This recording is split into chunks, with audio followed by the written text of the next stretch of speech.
Let's start the walk cycle now. Let's go to File and Load our starter scene, Dyno Rig Stance.fxs. Click OK. We started the idle off of the dyno stance, so we can start the walk cycle off the dyno stance as well, since we already have a natural position we can work off of. The stance and the walk are different in that the feet have to be in different positions as he's animating along, and the feet have to stay glued. If we did straight ahead animation, where we just translated this hip forward and then moved the feet across the terrain, we wouldn't need to worry about any kind of alignment because we'd be doing straight ahead performance animation. Since this is going to be a walk cycle, we're doing the cycle in a stationary position, and we're going to move, as this object is cycling, the main bone everywhere else.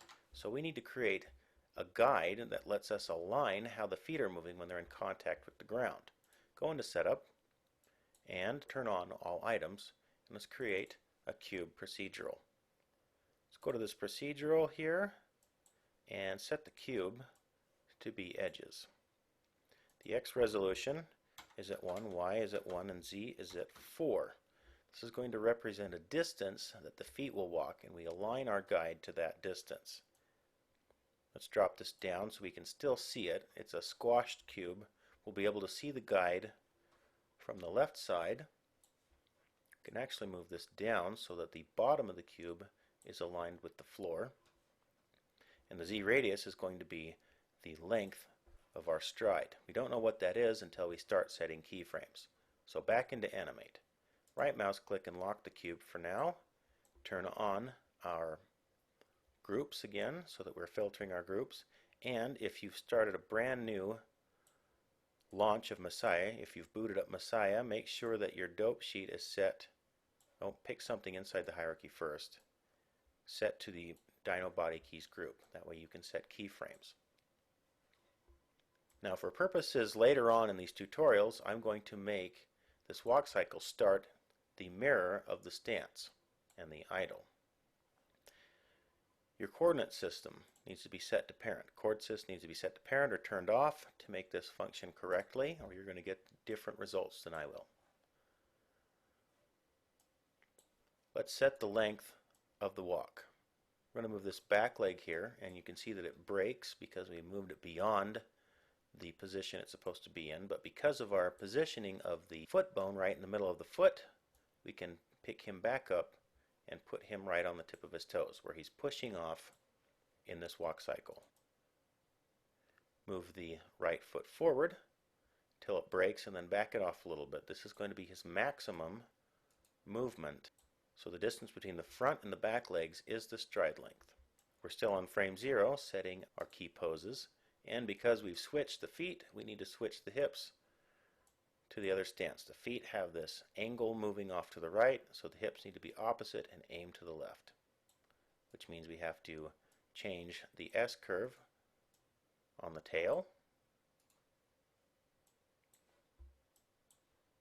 and counter rotate the spine back.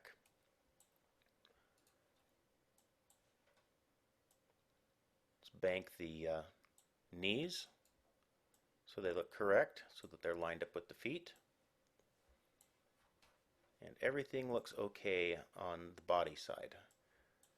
Since the toes are pitched up, we need to curl the toe, curl the claws, make them match the floor.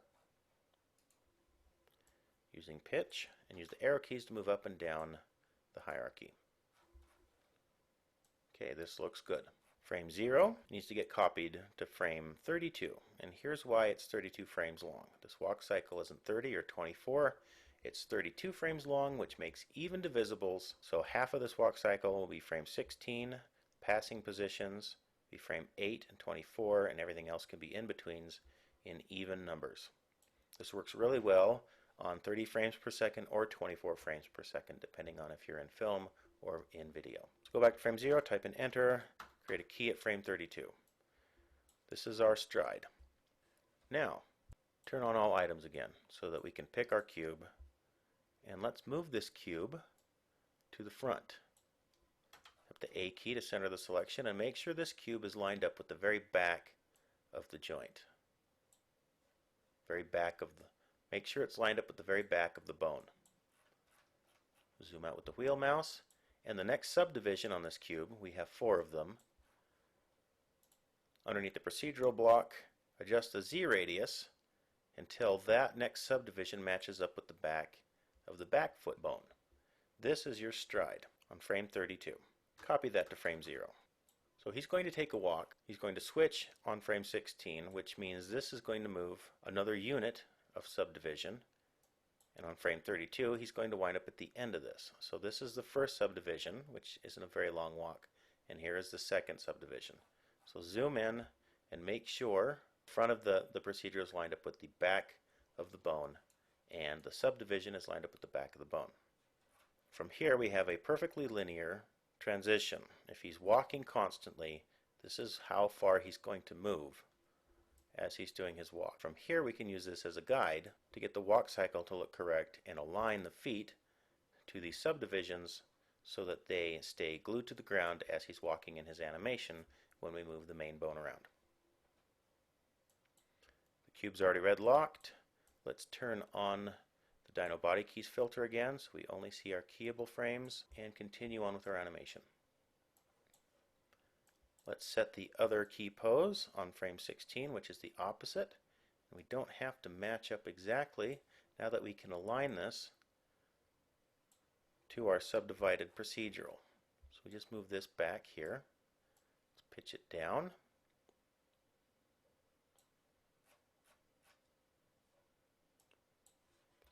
Grab the left foot, move that forward.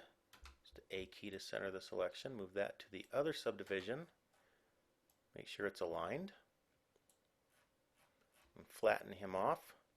Zero out the pitch. Type in 0. And zero out the pitch on the claws as well. Use the arrow keys to move up and down the hierarchy.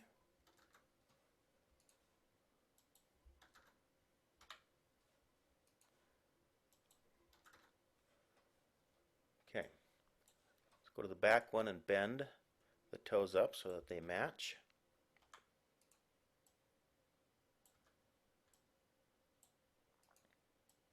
So that they don't clip through the ground too bad. And to make sure everything is keyed on this key pose, middle mouse click to create that key. So everything now has a key on frame 16. Go to the top view while we're still on frame 16, because now he's running opposite. We need to change which direction the hip is aiming. The hip is always aiming in the opposite direction that the feet direction are moving, which means we need to change this S curve again on the tail.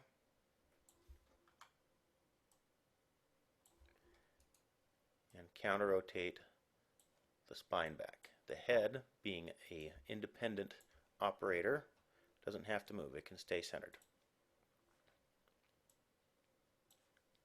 So let's look at our master keys here. It looks like everything is correct. The toes are bent, the toes are straight on each of these keys. If you want to cycle through just the keyframes to see if the alignments are correct, we can do that here. Looks like the back foot is misaligned. Let's go to a left view. Use the A key to center. We need to align this back foot so that it's sitting right on top of that subdivision. Same thing with the back. Oh, looks like our back foot here is also off. So let's align that. Enter key, copy that frame 0 to frame 32. So our master keys are laid in. Since this is a longer tutorial, I'm going to go to File. I'm going to save this scene as Dyno WalkA.